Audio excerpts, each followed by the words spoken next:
It's Don here from the board. Thank you for coming along and checking out another one of my videos.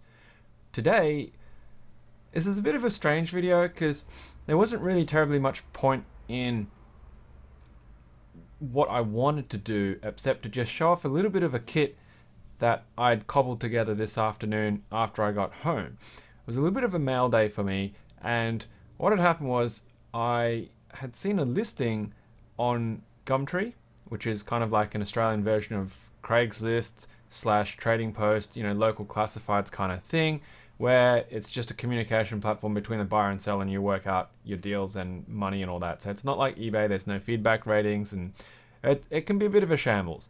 But somebody was selling a decent webcam, one of the similar webcams that I currently use to do these videos with, but it was really cheap for what it was. And I couldn't help myself but actually jump on it and grab it. Came in the mail today, I plugged it in, it worked, so I was really happy. The reason why I wanted to get another webcam, besides the fact that, it's always nice to have additional devices to give you a bit of flexibility, was I'd been thinking about how I could improve the kind of videos that I could do. Now previously, with the top-down view that you can see already here, and of course the front-facing view, sometimes the focus doesn't work very well. I'm still relatively new to making videos and whatnot, so I do forget to keep stuff in view at times, and the angle just doesn't work with trying to do like soldering a board, because it's just really hard to show what's going on, especially if I'm trying to look over the top of whatever it is I'm doing. Now, without copying, say, One Up Keyboard Ski with Pete and how he's actually got solder cam, I wanted something that was a little bit more flexible, because I'd realized when I'd done my video on sculpting the Movember keycap, there was a lot of that where what I was doing was front facing to me and it wasn't really being captured on the camera without being really leaning into it. So I was looking around at what I had, and I have this headpiece that has magnifying lenses on it. It's like a jewelry making thing, and I do use it from time to time when I'm sculpting, and I found it really useful and helpful. And it kind of struck me that I could use it potentially to actually mount a camera to. And so this is where this cheap webcam came into play, because after I got it, I took the front light off the piece because it was this horrible crappy little incandescent bulb that was very useless. Much better these days that you can just use LEDs or whatever to work on. So I completely took that section apart, pulled out the wiring, pulled out the bulb and all the sockets, and I managed to slap on, with a couple of cable ties and a bit of tape, the webcam. So what I'm talking about is this. So I've got a webcam, and you can see it's just slapdashed at the moment. Bit of an impromptu job, but my initial testing makes it work. So what I'm going to do now is I'm going to put that piece on.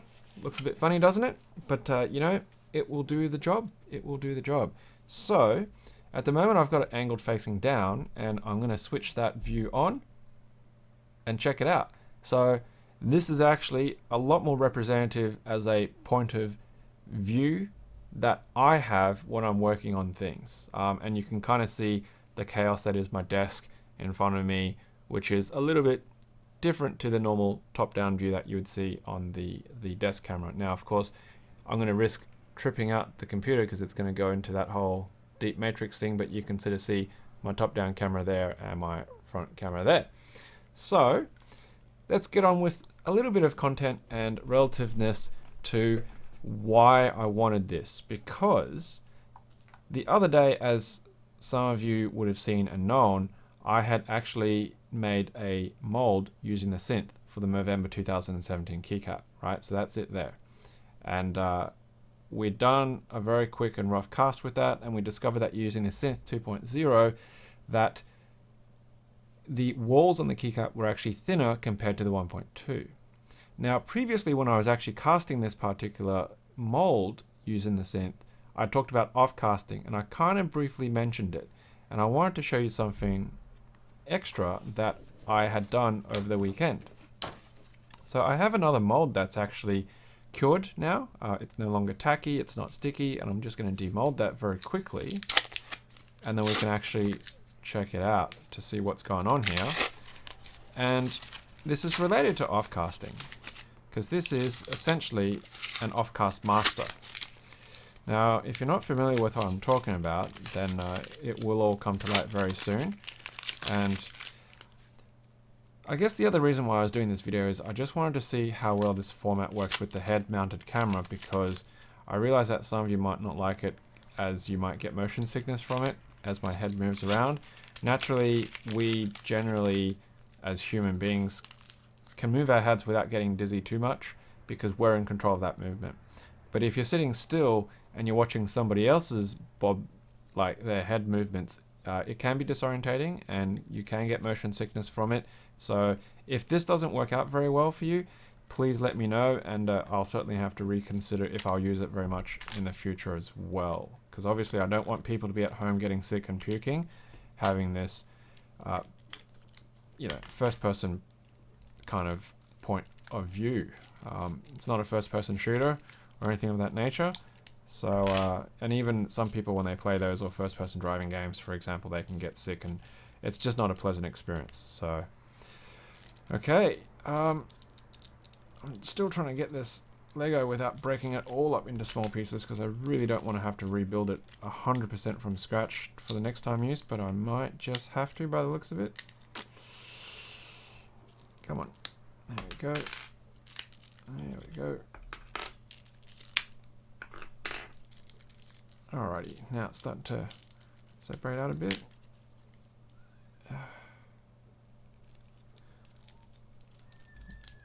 Okay, so there it is.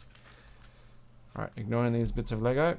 Now you'll see this is a white reflective bit here. It's slightly off color, and then of course this side's actually the entire silicon side. What I've done here is I've actually done an offcast, which has allowed me to make another mold of the Movember keycap. So here is another mold, and side by side, if it'll come into focus, oh, that's the better orientation. There we go.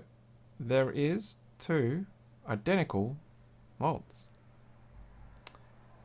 Now, how did I do that? I actually casted what is the Offcast master. Now, this is relatively common-ish to do, because by casting the actual entire mold, including the actual cap. Now, I realize the light saturation is probably going to be an issue. It's something that I'm probably going to have to deal with eventually and learn or adjust settings for it. But at the moment, you're just going to have to bear with me in this video. Well, look at that. It's going really chunky, isn't it? Trying to figure out what's going on here. Is that too bright? Okay.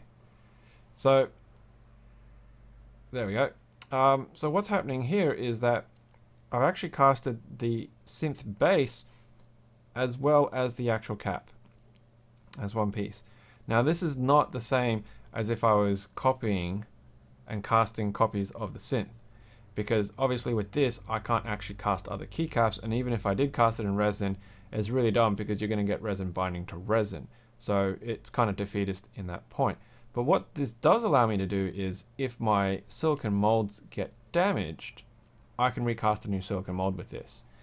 And that's really important, especially if you have a design that is like, you know, a prime, for example, because I no longer have the CX5 version of this. I'd broken it off into pieces when I had used my Synth 2.0, which I'd sculpted it on. So this would allow me to continue to create more molds to create more caps. And that's basically doing an offcast, because I'm casting a cast off the original master mold so that I can cast more molds to cast more caps. Why did I do this? This is actually the first time I've done it, because I now have two synths, which means if I have two molds, I can increase my capacity to basically 2 caps at a time. I know that Binge at Hungerworks Studio actually said in one of his posts, I just can't remember which particular thread, that he runs 12 synths simultaneously. So if he had one particular design, I don't know whether he casts them from the original on the synth with the actual sculpting medium. Epoxy, I think, is what he primarily uses, or if he casts a master like this and then he continues to offcast molds off that. So I thought I'd just show that because it's kind of relatively easy to do. All you do is just get enough resin, of course, and you have a good quality mold, and you can just pop that in, let it cure, and it's done. And yeah, so hopefully over the next coming kind of weeks, I'll be able to start casting caps again. And the only thing is, if you are interested in getting one of these Movember caps to support Movember this year, you just need to be aware that some will be with a thick wall, some will be with the thin wall because of the synth 2 and 1.2 differences with their center, I suppose, base thickness internally. I will, of course, do my own testing to make sure that the stem fits okay, because we did also find that the 2.0 stem was actually a little bit looser compared to the 1.2 stem. Okay, so that's what I thought I'd do a quick video on this about, and also test out and show my sort of headcam process, thought, design, or whatever. Now, this has quite a lot of tilt angle there. So what I was thinking was that if I was going to be doing a soldering build, then, you know, I can actually, for example, just pretend if I was actually soldering something, I could look over the top of it, and then I could just adjust it correctly, and then I could actually be doing the soldering, which was not going to get obstructed. Now, that said, I don't know if the movement of my head while I'm working on things is going to cause anybody to get motion sick, or if you just don't like this kind of view. Please let me know in the comments below how you feel about it, and of course, you know, we'll take all of that into consideration. If it works for you and you like this view as an option, obviously I'm not going to run it all the time because there's no point running it when it's not relevant to content or whatever it is that I'm doing. Then yeah, let me know, and woo, check that out. That's pretty cool. It's pretty trippy all at the same time. So I'm going to disable that right now. Oh, much better, isn't it?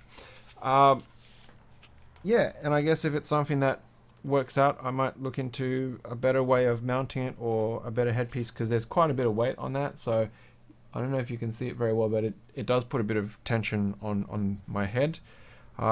And to wear that for a long period of time might get probably a bit on the uncomfortable side. So there you go.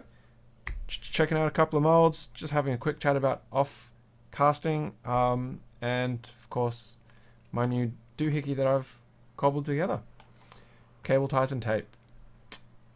So as a reminder, this is the last week. We are going to be doing the draw on the 12th for the last of the November 2016 with the red nose Mo, which is in here.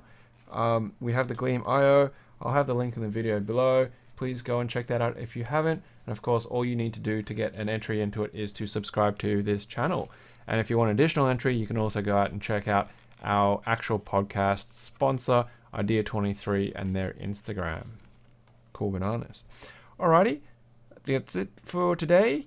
Yeah. So, as usual, until next time, happy clacking.